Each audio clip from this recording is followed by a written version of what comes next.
Happy Friday. I figured I would take a little bit of time today to tell you about me. Because you have been so kind to support me and to subscribe to my YouTube channel, I wanted to tell you why you might want to stick around. I have been a licensed therapist since 2007, and in that time I have worked with clients from the age of 3 into their 70s.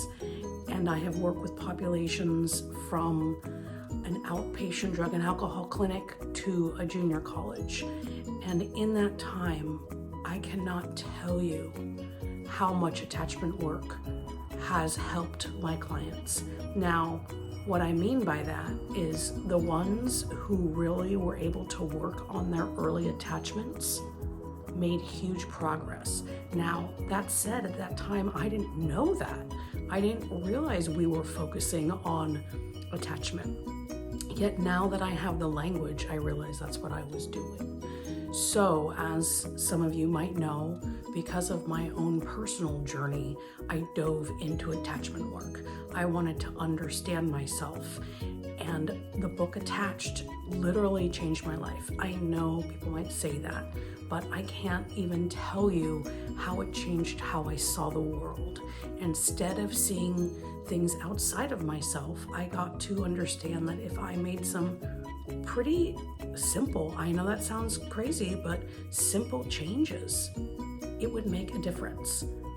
I would like to tell you a simple change that I made just to let you know how possible this all is. Now, as I've said, I used to suffer from an anxious attachment style.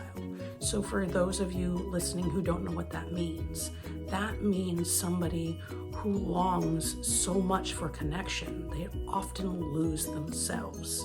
So things like over-promising and over-delivering. So the over-promising part comes from not wanting to upset anyone. So someone with an anxious attachment style is known to say yes too much.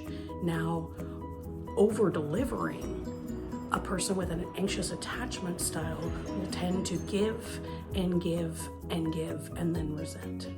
Now, if any of you listening think this sounds like codependence, you are right. So, as somebody with an anxious attachment style, something that I learned I could do was to ask for what I need. Now, I know that sounds big, but let's just start small. Let's say I have a friend who I feel like always picks the restaurant. So I can say to my friend, hey, next time we hang out, can I choose the restaurant? And them saying yes is me working on becoming more securely attached with myself.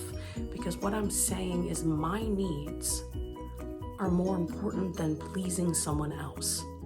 So these are some tips and some ways I help people get clear about who they are and what they need, not to chastise who you are. Because the fact that I need to ask for my needs early on is part of who I am.